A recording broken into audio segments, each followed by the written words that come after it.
A police officer notices an unregistered vehicle a week after a teenage girl and her soccer coach vanish from sight. Welcome to USA Stories Channel. Do not forget to subscribe and activate the bell button to receive all new updates. Now let's go to the story. While there are many things that parents desire for their kids, nothing is more crucial than their safety in the end. To put it plainly, everything else comes second. Parents who know their children are responsible and well-behaved are more likely to unwind, even if they will never be totally free of that persistent worry. It's easy to trust a decent youngster, and 17-year-old Caitlin Frisina of Florida may have felt that way. However, her family was even more horrified by her unexpected action when an odd series of occurrences occurred. Caitlin Frisina, 17, appeared to be leading a typical life growing up in the hamlet of Lake City in northern Florida. Scarlett and Ward, her parents, were well known in the neighborhood, and she was an inquisitive student. They were the owners of Flatwoods Forestry, a nearby business management consulting firm. At Fort White High School, Caitlin studied hard and was a devoted Christian. She was a member of Florida's elite soccer academy and enjoyed playing soccer on the squad at her school. She engaged in several extracurricular activities and routinely qualified for regional championships as a member of the track and cross-country teams. Soccer remained her favorite sport, though. It wasn't just Caitlin who had these feelings in her family. In addition to coaching the girls' soccer team at her school, Caitlin assisted in officiating matches for the Columbia Youth Soccer Association.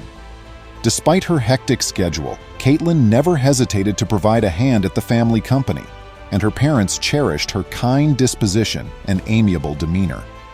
That's why her disappearance on November 26, 2017 was so surprising. Despite Caitlin's parents not having seen her that morning, there seemed to be no proof that she had been kidnapped.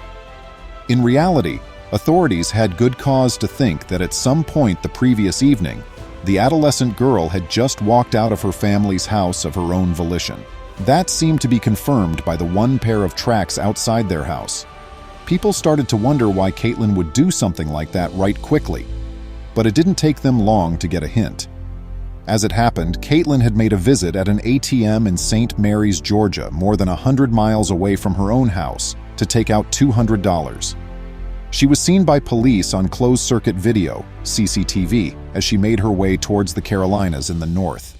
It was discovered then that she was not alone. The man she was with turned out to be Caitlin's high school soccer coach, Ryan Rodriguez, 27. It worsened since her family regarded him as a close friend.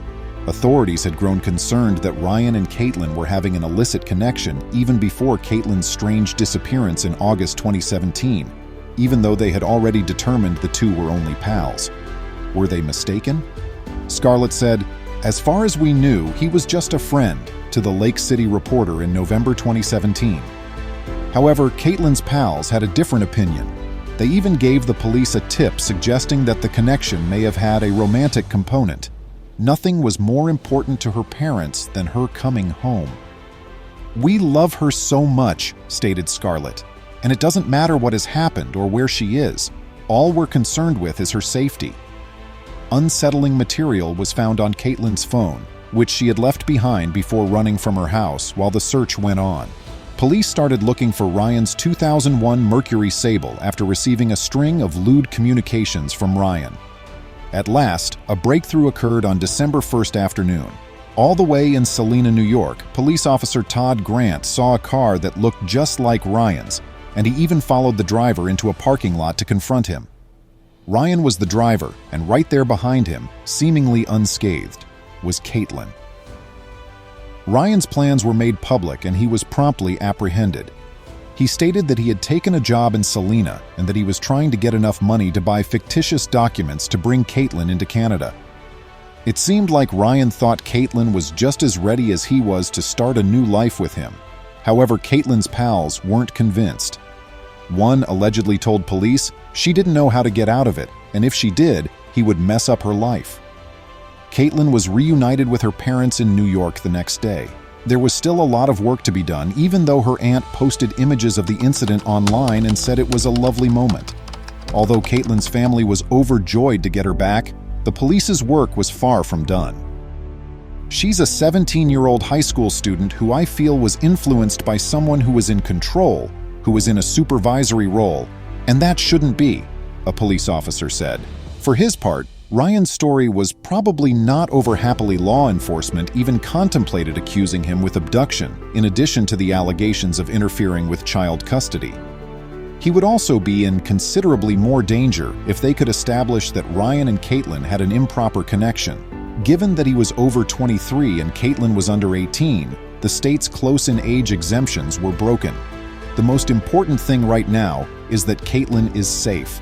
But the disturbing rate at which young women are exploited persists, and worse, things don't always turn out the way Caitlin's did. Amy Lynn Bradley, then 23 years old, sailed with her family on the Royal Caribbean ship Rhapsody of the Seas on March 24, 1998, with a destination of the Caribbean Antilles Islands. The family couldn't wait to enjoy the pleasant weather and lovely scenery.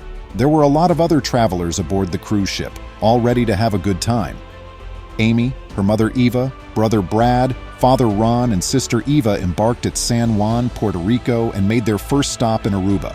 After that, their ship set sail for Curacao. Brad took Amy to a nightclub on the way to Curacao. Amy was the first to go, then Brad. Ron went to check on his sleeping daughter around 5:30 a.m. At 6 in the morning, he came back to rouse her. Ron was shocked to see Amy had vanished from sight. Ron saw that Amy's bed was vacant and became frightened. In the 30 minutes, where could his daughter have gone? He told Brad what had happened the night before right away. Before he departed, Brad told his father that he had seen Amy dancing with a man known as Yellow, Alistair Douglas. He played in the band Blue Orchid, which was having a show at the club that evening. Is it possible that he was involved in Amy's disappearance? Ron and Eva reported Amy's unexpected abduction to the cruise ship officials right away. They begged them not to dock the ship because they thought someone would get away. Regretfully, the request was turned down by the crew and the ship arrived at Curacao on schedule. Authorities searched the ship when it was docked, but they found nothing. The last man spotted with Amy, Alistair, was even questioned by police, but not enough evidence was found to hold him. The fact that so many of the passengers had left the ship before the search was over infuriated the family. Amy's assailants might have simply fled if she had been taken. Amy was immediately placed on the missing persons list by the police. The matter was publicized around the island of Curacao, and her family fervently hoped that someone would come forward with any information. Although there was no proof to back up the theory, authorities speculated that Amy may have gone overboard after leaving the club while inebriated. The Bradleys were upset and had to go back home without their daughter, since they didn't know where Amy was. Amy's parents were convinced she had been taken, even though there was no proof to back up their belief. Brad saw that she appeared to receive more attention from the cruise ship staff while she was at the club. The community came together to support the Bradleys once they returned home and utilized every avenue at their disposal to inform the public of what had transpired. Ron and Brad traveled back to Curacao shortly after they got back to continue looking for Amy. The men plastered flyers of Amy all over the island. $260,000 was up for grabs for anyone who could locate her for them. Surprisingly, a taxi driver on the island informed the men within a day that he had seen Amy in a panic just after the Rhapsody of the Seas landed. According to reports, she bolted from his car after asking where the closest phone was. Now her family was certain she was still in Curacao. Ron and Brad searched the entire island with the assistance of the local police. Amy was nowhere to be located, despite their searches of every beach, store, and motel. They were really disappointed and upset that they had to go back home without Amy. As additional witnesses came forward with their accounts of seeing Amy, the Bradley family's conviction that she had been abducted grew stronger. They were afraid she was being detained against her will in the Caribbean. 2 Canadian visitors to Curacao thought they saw Amy strolling down the beach in one such sighting. The lady they saw was covered with tattoos of a gecko lizard on her navel, a sun on her lower back, a Tasmanian devil spinning a basketball on her shoulder, and a Chinese sign on her right ankle. In a separate encounter, David Carmichael reported seeing a woman who fit Amy's description strolling along the beach with 2 guys at her side.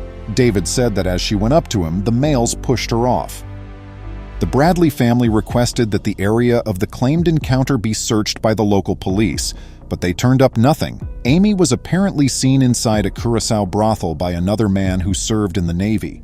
He said that a lady named Amy Bradley approached him and asked for assistance, but that the personnel of the brothel soon took her away.